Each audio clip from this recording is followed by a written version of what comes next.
Olá, eu sou a Ana. Hoje vou falar sobre o 25 de Abril.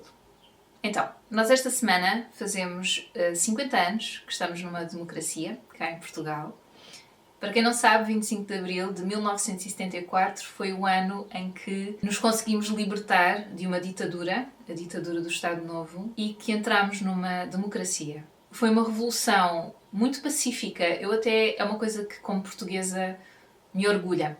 Houve 4 mortos. Mortos pela PIDE, que era a polícia política de Portugal, mas pensando que foi uma revolução que aconteceu por todo o país, são números extraordinários, eu acho. E também se chama esta revolução a Revolução dos Cravos, porque aparentemente a história que se conta é que um militar, porque isto foi uma sublevação, acho que se diz assim, sim, posso dizer assim, dos militares portugueses, e a dada altura há um militar que pede um cigarro a uma florista que estava na rua a assistir àquilo. Houve também muitos populares que se juntaram a esta revolução. E ela tinha uma série de cravos nas mãos e oferece um cravo ao militar, e depois havia outras floristas que começaram a oferecer cravos e eles começaram a colocar os cravos nos canos das espingardas. É isso, eu não pesquisei suficientemente sobre isso. Eu acho que provavelmente nas minhas aulas de História não estava suficientemente atenta. Mas eu não sei se era, sei lá, uma flor que se vendia naquela altura do ano e pronto, e foi uma casualidade. Mas a verdade é que é uma coisa que me orgulha pessoalmente, não só de termos conseguido libertar de uma ditadura, obviamente, mas também ter sido tão pacífica.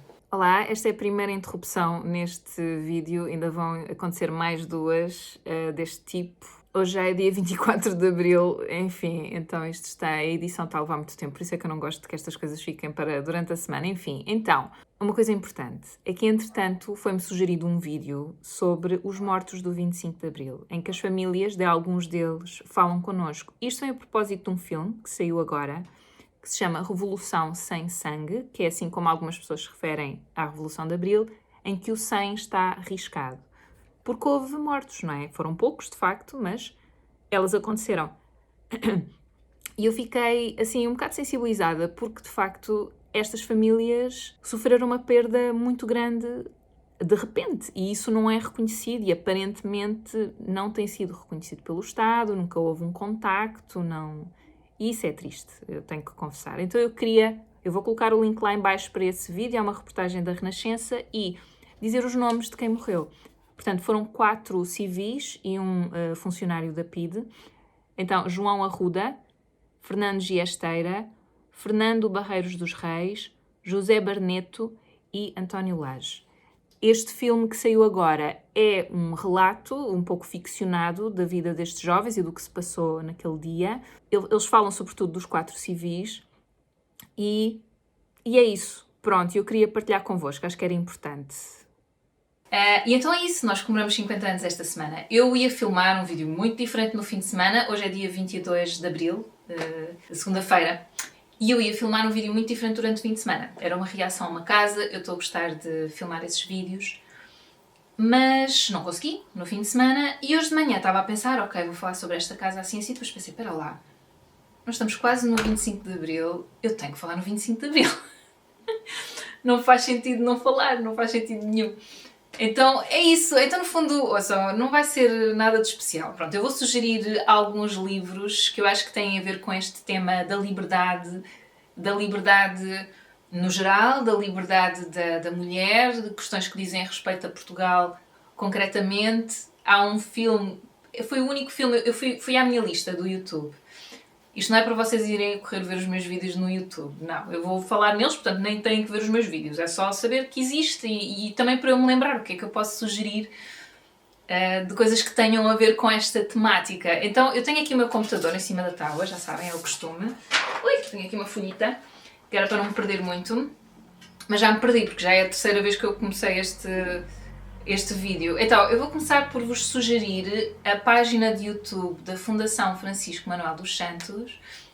Eles publicaram alguns episódios, que eles chamam mini documentários, e o título é E Depois da Revolução, e depois há uma série de temas, como evoluiu a economia, o que conquistaram as mulheres, somos mais ou menos, Enfim, e depois tem outro também, que é um documentário que eu acho que está aqui em duas partes, que é Viva a Democracia, 50 anos e o futuro.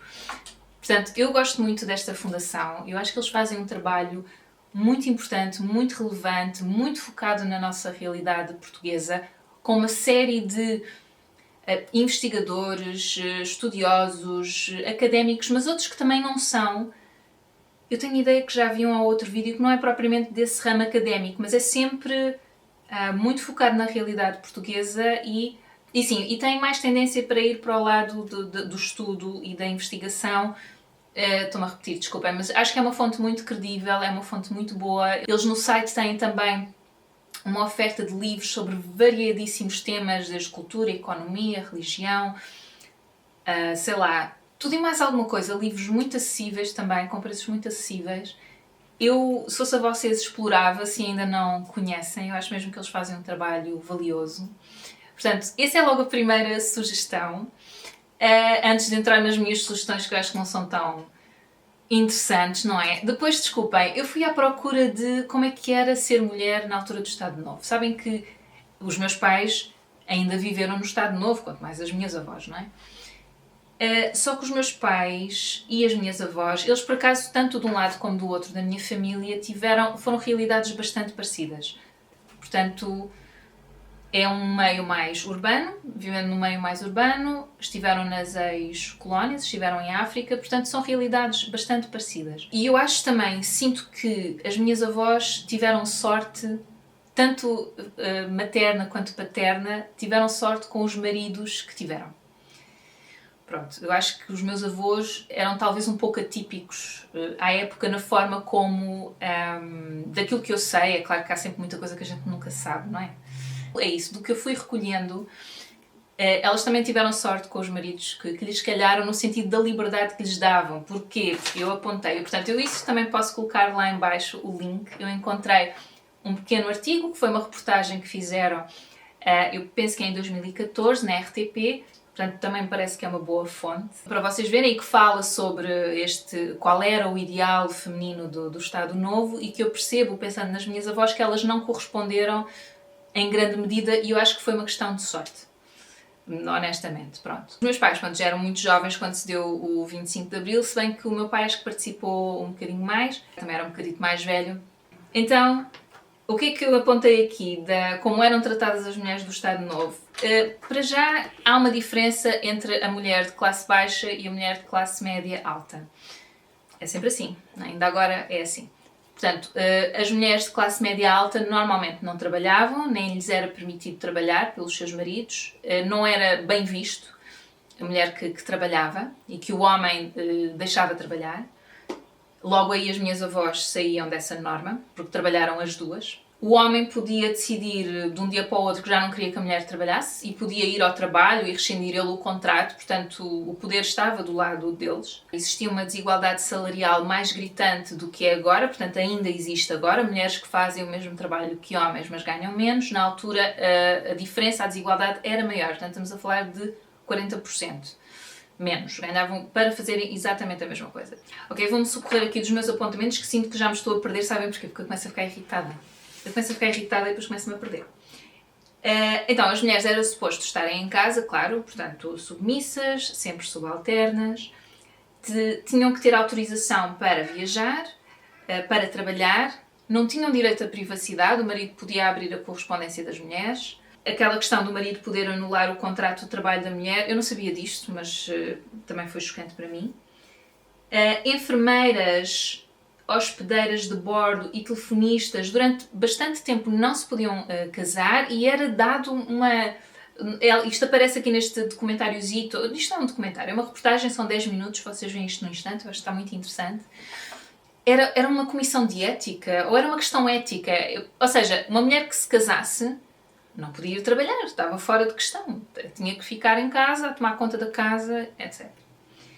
E então havia algumas classes de trabalho em que não se podiam de todo casar. Se casassem, tinham que sair do trabalho.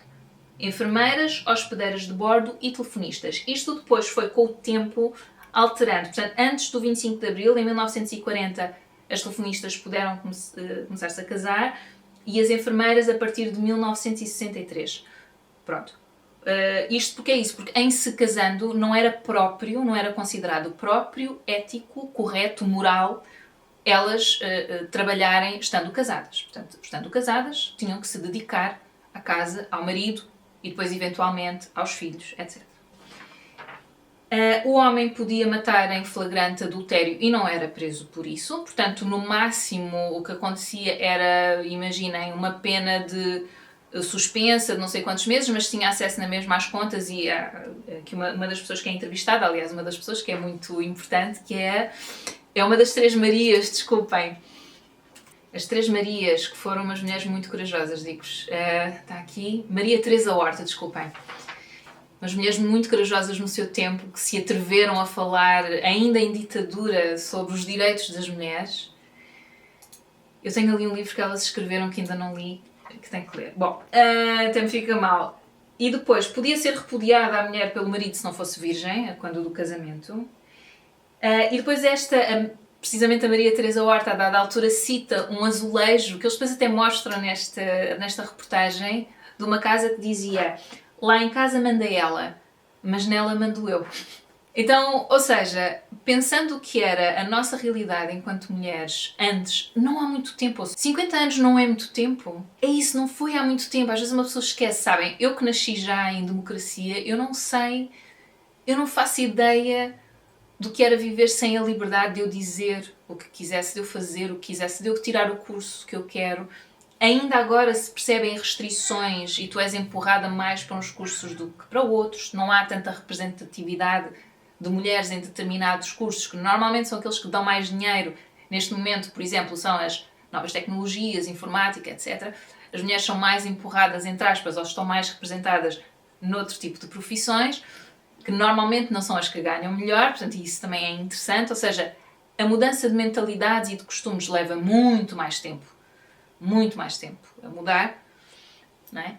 E então, só que tu às vezes esqueces-te que a realidade já foi muito, muito diferente e que pode mudar assim, não é? E pronto, então estava a refletir sobre isso. É óbvio, como mulher, estes assuntos interessam, obviamente, porque são aqueles direitos mais fáceis de voltar atrás, são aqueles que outrora não existiam, não é? E depois também me fez pensar numa questão que era...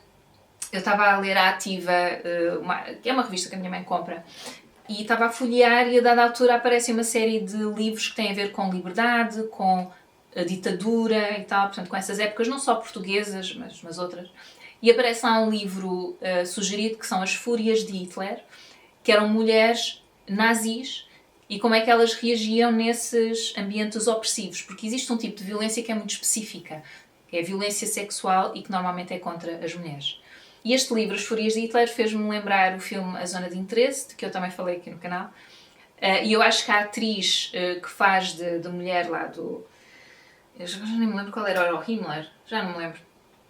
O comandante nazi, a forma como ela falava dos judeus, das judias, a despersonalização, a desumanização, não é? Há coisas que tu associas ao feminino e não estás à espera de ver algumas coisas, essa violência. Mas ela existe, e acho que este livro, As Fúrias de Hitler, fala sobre isso precisamente, e eu lembrei-me de um documentário que eu vi já há uns tempos sobre uma mulher da PIDE, portanto, que era a polícia política cá em Portugal, que prendia as pessoas, que torturava, etc., que era particularmente sádica, que estava na prisão das mulheres. E, ouçam, eu nestas coisas eu tenho um pensamento que eu acho que é lógico, que é: o poder corrompe. E corrompe homens e mulheres, precisamente porque nós não somos assim tão diferentes uns dos outros. A questão é precisamente essa. Então somos corrompidos da mesma forma. Então nós podemos ficar mais chocados porque não estamos à espera que uma mulher assuma determinadas funções, porque não estamos habituados, porque há este pensamento um pouco sexista do que deve ser um homem e do que deve ser uma mulher, mas eu acho que nós somos bem mais parecidos do que isso. E sobretudo quando se tratam destas questões de poder sobre os outros e de algum sadismo. Vamos lá. Sadismo, eu estou a dizer bem.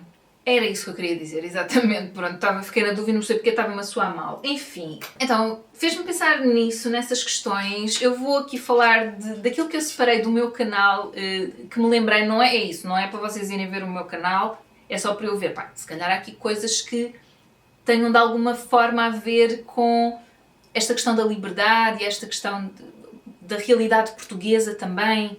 Não sei. Então, separei aqui muitas coisas, na verdade acho que se calhar são demais. O primeiro é logo um filme, é o único filme. Eu dei que se uma olha dela, não me apercebi assim de outro que tivesse tanto esta questão. Não, por acaso há aqui outra, mas não é portuguesa.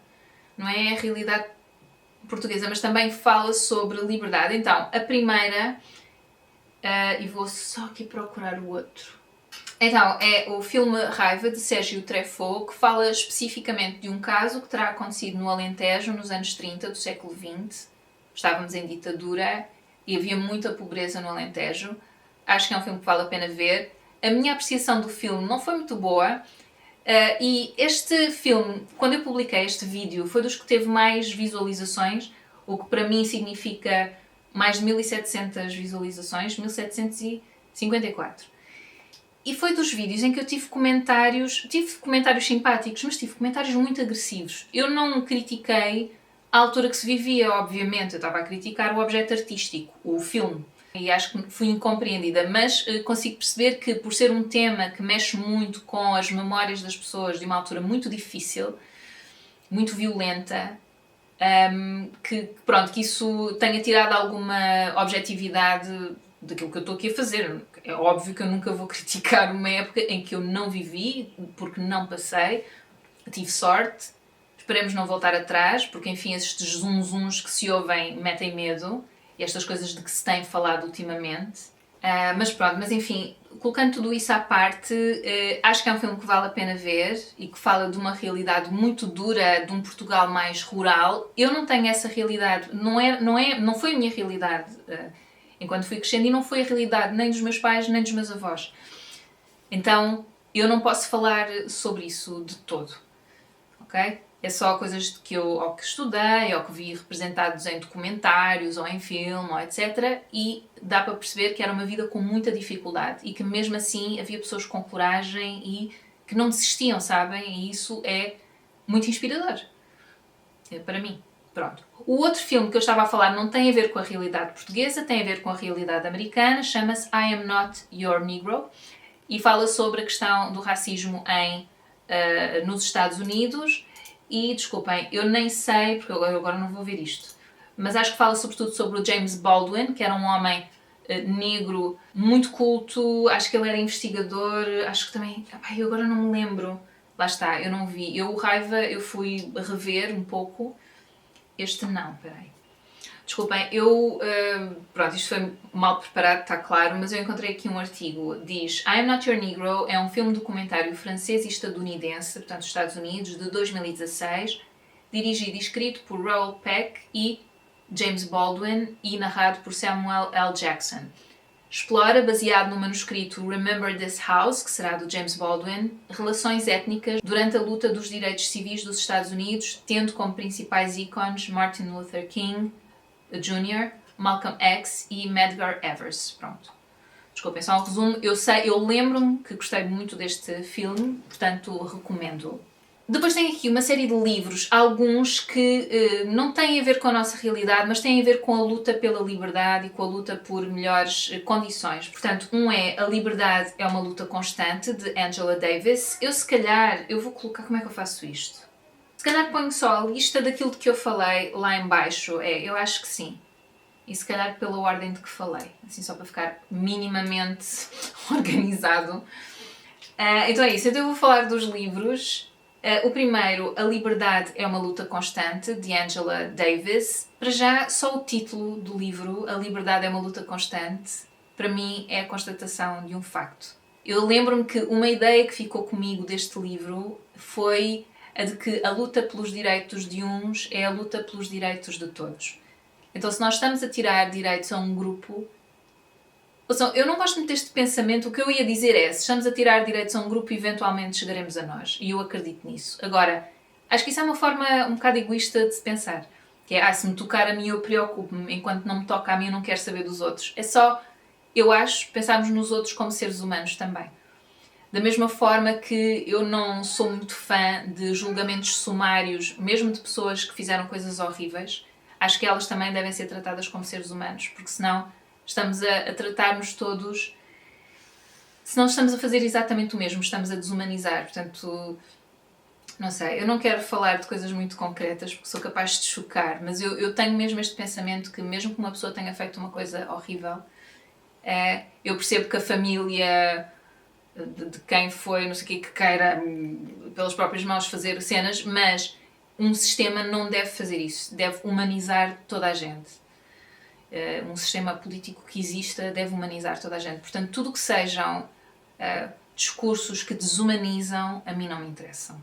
Discursos que criam cisões entre as pessoas, a mim não me interessam. Podem dizer umas coisas com as quais eu concordo, porque toda a gente concorda, mas se criam essa divisão, então já não me interessam. Pronto. E eu gostava às vezes que o pensamento não fosse, lá está, aquela questão de se me tocar a mim eu preocupo-me, enquanto não me toca a mim não quero saber. Para já, porque eu acho que é isso, que um movimento que começa por ser de restrição de direitos, eventualmente vai chegar a ti. É claro que se calhar se fores homem branco, português de origem, não te acontece nada.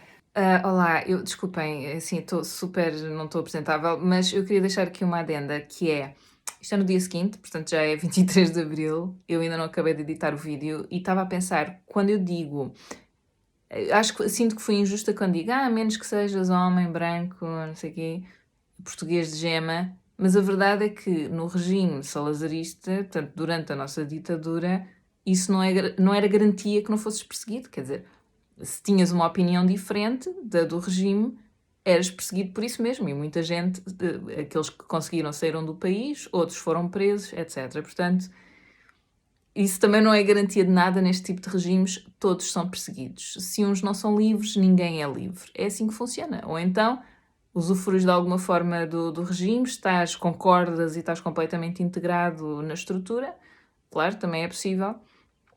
Aí nada te acontece, mas se um dia dizes qualquer coisa fora daquilo que é esperado de ti, também nem isso te garante que não sejas sancionado de alguma forma. São estruturas muito rígidas, de poder muito rígido e, enfim, é o que é, desculpa, mas é isso, depois eu fiquei a pensar nisso e senti que fui assim um bocado injusta e desculpa, estou um pouco apresentável, mas acordei há pouco. Então é isso. Talvez, mas tudo o resto, o potencial para acontecer alguma coisa é muito grande. Mas eu gostava que nós não pensássemos tanto assim, não é? Gostava que pensássemos mais em termos de direitos de uns são direitos de todos. E eu sou pela liberdade. Então só o título A Liberdade é uma luta constante, para mim é muito inspirador. Desculpem se o discurso está um bocadinho confuso, eu não preparei isto, estou aqui a falar sozinha e então, enfim, vou tentar articular o melhor possível, mas eu só quero pensar, ok, este livro eu acho que é uma boa leitura, portanto recomendo. Depois assinalei aqui 2 que eu gostei muito de ler, que são de uma jornalista que se chama Joana Gurjão Henriques e que fala da questão racial em Portugal. Então, o primeiro é Racismo em Português, que fala sobre as ex-colónias em África e como é que se processou o processo de colonização e descolonização, como é que é agora. Agora eu penso que os livros são de 2016, se não me engano, portanto não é agora, mas estão bastante atuais. E o segundo livro, que é Racismo no País dos Brancos Costumes, que é Racismo Estrutural em Portugal.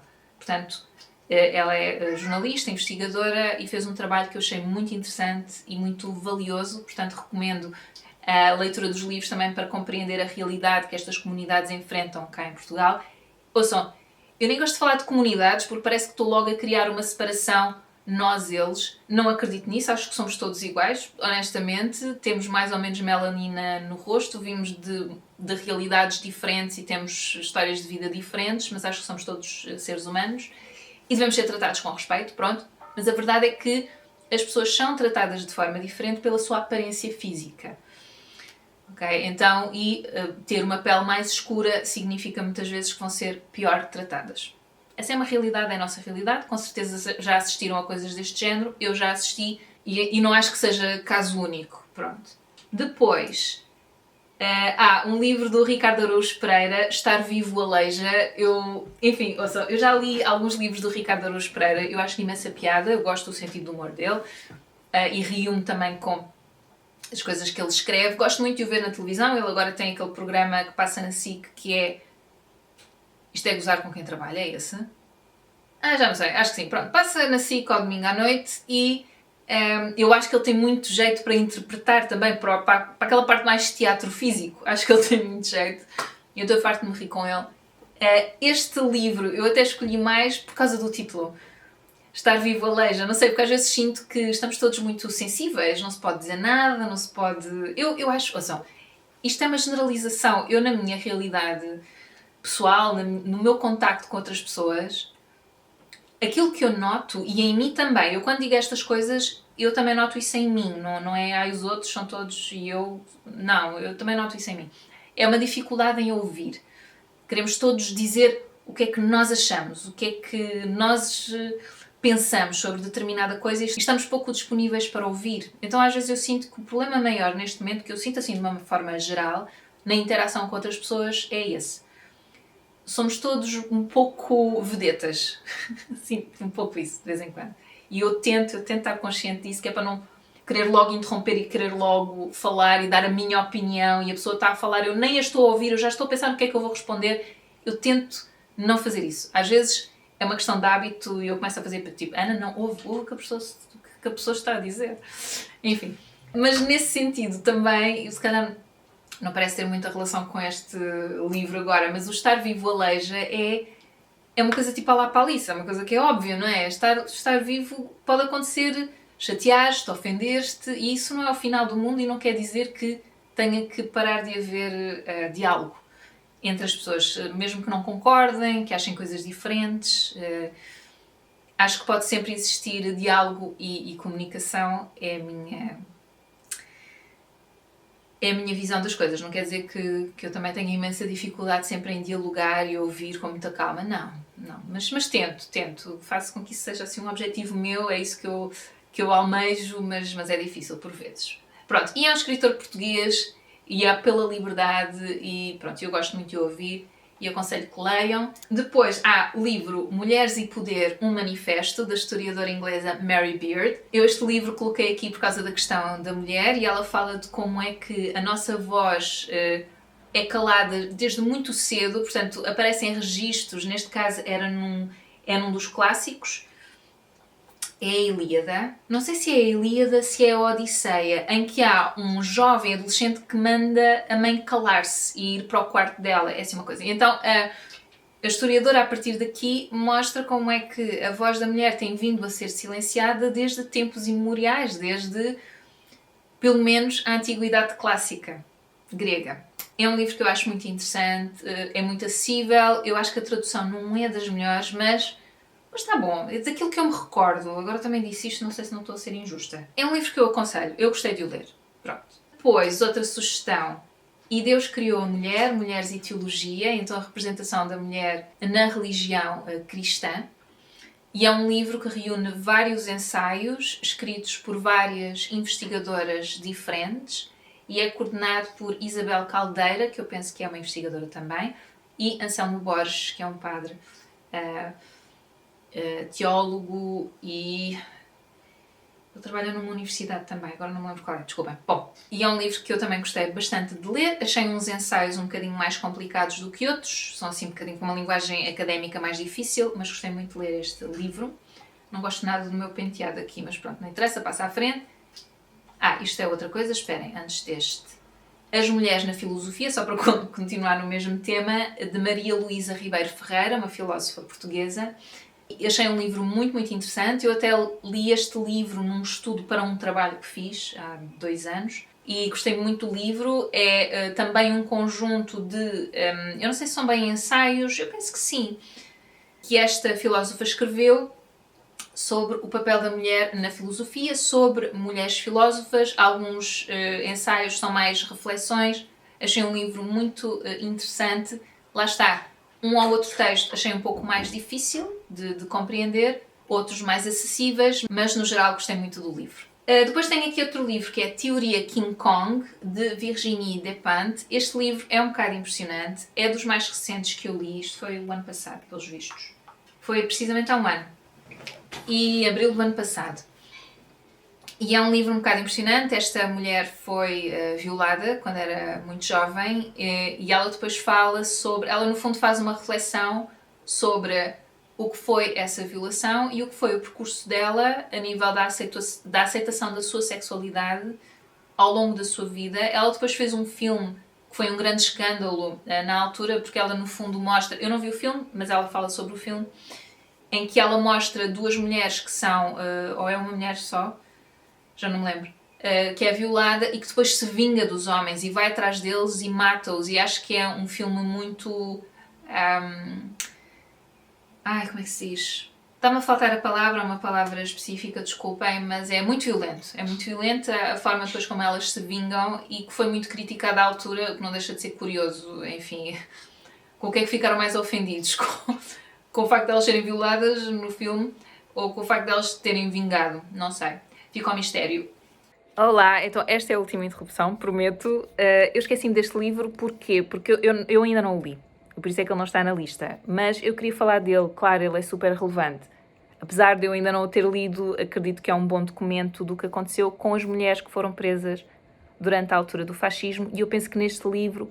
Aliás, foi nesse encontro que eu ouvi falar dessa tal guarda prisional da Pitt, essa mulher que era particularmente sádica e chefiava o seu departamento. Eu penso que se fala disso também aqui no livro. Portanto... São relatos difíceis e acho que é importante estarmos conscientes do que era a realidade de viver numa ditadura. A violência contra as mulheres era um bocado diferente da violência contra os homens de uma maneira geral. Era sexual, se bem que com os homens também poderia ser, claro. Não sei como é que foi durante o Estado Novo. Mas também, por outro lado, a separação dos filhos, etc. Às vezes eu vi uma vez até um vídeo em que se punham cassetes de bebés a chorar, porque estas mulheres eram separadas dos seus bebés. Ou seja, é isso, eram métodos de tortura psicológicos, assim, muito sádicos. Enfim, pronto, queria só partilhar mais este livro que eu acho que é relevante. E estou sempre a bater com as mãos na tábua e isto abana tudo, desculpem. Então vá, continuar com o vídeo. E depois, por último, 2 livros sobre realidades distópicas, portanto, de quando se vive num mundo ditatorial ou sob uma ditadura. Um é o Fahrenheit 451, de Ray Bradbury. É um clássico que vale a pena ver. É de uma realidade em que os bombeiros queimam livros e quando um bombeiro começa a refletir sobre o que está a fazer, é uma realidade, lá está, distópica, em que as pessoas vivem de forma muito oprimida. E é uma realidade escura e suja e deprimente. E depois há outra realidade distópica, mas que é mais higiênica, que é o Admirável Mundo Novo, de Aldous Huxley. Eu, pelos vistos, li os dois mais ou menos na mesma altura. Diz aqui 6 anos, há 6 anos. Ouçam, eu depois vejo a minha imagem e percebo as diferenças. Tipo, em 6 anos, a minha cara mudou um bocadinho. Mas sim, foi um em agosto, um em abril, outro em agosto. Tudo em 2017. Então são 2 livros que falam de realidades distópicas em que se vive sobre um regime ditatorial em que tu não tens autonomia, só que num mundo a realidade é muito deprimente e é isso, é muito escura e no outro mundo é tudo muito higiênico e parece muito belo e as pessoas, sei lá, parece que é uma liberdade completamente controlada, completamente fingida.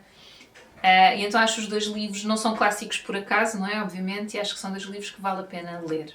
E pronto. Estas são as minhas sugestões. Eu depois, entretanto, lembrei-me aqui de outra coisa que eu tenho que vos falar nisto, porque eu achei um piadão. Até foi o meu namorado que me falou disso. Mas eu tenho que ver se encontro aqui o artigo, desculpem. Ok, então encontrei aqui um artigo da CNN Portugal. Diz: esta exposição sobre misoginia era só para mulheres até um homem se queixar. Este é o título do artigo. Um museu na Austrália, é isso, eu não sabia onde é que era, mas tinha ideia que era assim mais exótico, era assim mais longe. Está a ser forçado a permitir a entrada de homens numa exposição de arte que foi originalmente concebida apenas para mulheres. Isto depois de um tribunal ter considerado que aquela prática era discriminatória na sequência de uma queixa de um homem que ficou descontente por lhe ter sido barrada a entrada.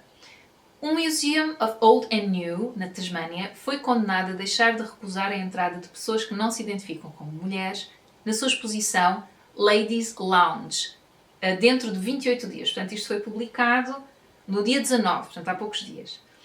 A obra de arte experimental, com a assinatura da artista e curadora Kirsha Keikel, foi considerada pelo museu como um espaço tremendamente luxuoso, onde as mulheres podem entregar a petiscos decadentes, bebidas sofisticadas e outros prazeres femininos. Jason Lau, um visitante de New South Wales, que pagou o bilhete do museu no valor de $35 australianos, que são cerca de 21 euros, foi impedido de entrar na exposição a 1 de abril do ano passado. Segundo a documentação entregue no tribunal, Lau acreditava ter, assim, experimentado discriminação de género de uma forma direta. Sentiu com tanta força ao ponto de levá-lo a apresentar uma queixa na Equal Opportunities Tasmania, entidade responsável pelo combate à discriminação. Podia ler-se nas notas. Durante o processo, Kekel, portanto a artista, disse ao tribunal que negar a entrada de homens na misteriosa sala é uma parte fundamental da obra de arte. Portanto, isto acaba por ser obra de arte, performance, instalação, dando-lhes um gostinho da discriminação e da exclusão que muitas mulheres têm experimentado ao longo da história, a começar pelos clubes masculinos onde nós não podíamos entrar. Só por sermos mulheres, não havia outra razão. Que era uma série deles, ou são clubes masculinos e existem em todos os países e há muito tempo, mas vamos continuar. Kekel, por acaso, agora neste momento não sei se ainda existem. Devem existir em algum sítio, mas não sei se existem cá. Mas eu também não queria entrar para lá saber, mas pronto. Kekel, desculpem. Kekel, eu não sei se estou a dizer o nome dela bem, afirmou acreditar que as mulheres merecem direitos iguais e privilégios especiais na forma de direitos desiguais, como uma forma de restituição das históricas injustiças que têm vivido por um mínimo de 300 anos. Na decisão, o Tribunal reconheceu que a exposição tinha uma componente claramente participativa, que é intencionalmente discriminatória, para um propósito artístico de boa-fé, que muitos podem não só apreciar, mas também simpatizar ou endossar. Eu ontem estava a falar sobre isto, e eu estava a contar à minha mãe, estava a dizer, eu tenho ideia que o Tribunal, eles deram razão ao homem, pronto, porque é isso, quer dizer, não há uma contemplação para obras de arte na discriminação de pessoas, ou, eu estou a dizer isto tão mal. Enfim, não é contemplado na lei da discriminação que, mas se for uma instalação artística, há um conceito para a instalação artística que pode ter uma discriminação, ou que pode, para o conceito faz sentido, que é, para mim, no meu ver, acontece neste caso. E então, que eu tinha a ideia que o tribunal tinha-lhe dado razão a ele, porque é a lei, é o que é, mas, ao mesmo tempo, deixando a nota que, mas calma lá, porque há aqui um propósito artístico de boa-fé, como eles dizem, com quem devem simpatizar. Contudo, destacou também que a lei antidiscriminação da Austrália, portanto isto do tribunal, não é? Datada de 1998, não permite a discriminação por si para fins artísticos com boa-fé. Pronto, lá está, é tal questão. Ao longo do processo, Kekel e os apoiantes da sua causa encararam o tribunal como uma extensão da sua arte, vestindo fatos azuis escuros a condizer e sincronizando os próprios movimentos. Eu acho isto o máximo, acho tudo muito artístico. No seu depoimento em tribunal, a artista afirmou: estamos tão profundamente enraizados no domínio do homem que nem sequer vemos as inúmeras maneiras pelas quais aderimos e multiplicamos o seu reinado. A artista acrescentou que é por esse motivo que o Ladies Lounge se torna necessário como um espaço, isto aqui está entre aspas, um espaço pacífico onde as mulheres se podem abrigar, um refúgio para pensar com clareza e saborear a companhia pura das mulheres, para escapar à invisibilidade a que foram sujeitas ao longo da história. Desculpem, mas o pessoal está constipado cá em casa. Kekel afirmou numa entrevista prévia ao The Project da ABC que estava grata pela queixa feita por Lau, uma vez que lhe deu a oportunidade para testar a sua visão a nível legal e avisou que uma decisão favorável à queixa significaria o fecho do Ladies Lounge. Eu não vou continuar a ler, que isto continua por aqui afora. Por acaso não tem muito mais. Eu vou acabar de ler, desculpem. Isto cá está a ser uma seca, mas vou acabar. Se houver uma exigência de abertura aos homens, tal não vai acontecer. Ou seja, como foi favorável à queixa, a decisão do tribunal, eles vão fechar essa sala no museu. É uma sala, ok, eles não fecharam o museu todo, era uma sala no museu.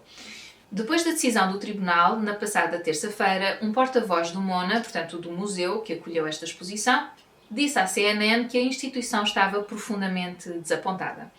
E depois cita: levaremos algum tempo a processar este desfecho e a considerar as nossas opções, afirmou, e acrescentou: pedimos agora que a privacidade da artista seja respeitada. A conta oficial do museu no Instagram publicou uma resposta mais explícita. A fotografia de uma mão vestida de veludo, adornada com as iniciais KK, que são as iniciais da artista, com o dedo do meio levantado. Uma seguidora comentou o seguinte, abre aspas, visitei em 2021 com o meu marido e adorei a novidade. Por ser capaz de entrar numa sala onde nenhum homem tinha permissão de ir. Era lindo. A sala, a instalação artística, o significado de tudo aquilo. E eu presumo que o marido dela não tenha ficado assim tão ofendido. Ouçam, eu achei imensa piada a esta notícia. Eu teria adorado visitar esta exposição se fosse um dia até à Austrália. Eu acho que, porque eu depois imaginei se eu fosse com o meu namorado e por onde ele não pudesse entrar, eu ia ficar um bocadinho triste, por um lado, por ele não poder ver, mas por outro lado, acho que nós mulheres sabemos o que é viver a nossa realidade, sabem? Eu teria adorado participar nessa exposição e não deixa de ser irónico que um homem se sinta tão atacado e vá fazer queixa ao tribunal e pronto, e ganhou. A tribunal é uma associação antidiscriminatória e tenha ganho e tudo ok, mas tenha sentido necessidade, pelo visto foi o único que sentiu necessidade de se queixar. Provavelmente muitos outros homens foram ver, mesmo o marido desta senhora de que eu li esta citação, e percebeu isso. Da mesma forma que nós fomos impedidas de entrar em tantas instituições, quer dizer, eu falei de clubes há bocado, mas nós éramos proibidas de entrar no mercado de trabalho, proibidas de entrar na faculdade, quer dizer, eram tantas as proibições, nós éramos tão espartilhadas, não é? Que ele não ter percebido isso é uma pena. Mas a lei, é o que é. Enfim, eu não tenho assim muito mais a dizer. Isto dava pano para mangas. Agora tem-se falado muito, ou seja, eu nem tenho visto muitas notícias. Vi este fim de semana porque também não acho bem estar muito tempo afastada do que se passa. Para mim foram muito deprimentes estes resultados das últimas eleições aqui em Portugal, porque a extrema-direita cresceu bastante.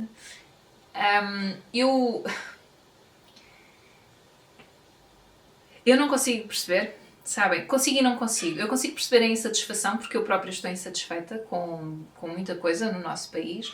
Nunca me passaria pela cabeça votar num partido que quer tirar direitos a determinados grupos de pessoas.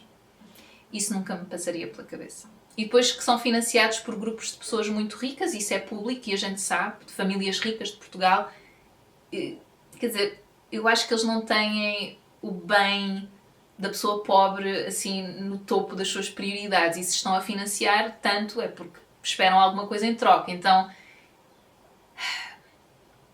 para mim não faz sentido nenhum. E eu, por outro lado, nunca votaria num partido que provoca cisão, que provoca separação entre as pessoas. Acho mesmo... Enfim, acho que não é desculpa estar insatisfeito, porque nós temos muitas opções de partidos, não só aqueles que a gente já sabe e que são os que estão há mais tempo no poder. Existem muitas outras opções, não é preciso votar nesse por se estar insatisfeito. Eu acho que algumas pessoas votam porque concordam com as coisas que eles acham, mas é tudo muito fogo de vista, é tudo uma grande novela, é tudo muito dramático e distrai daquilo que realmente é importante, no meu entender, e acho um bocadinho deprimente, honestamente.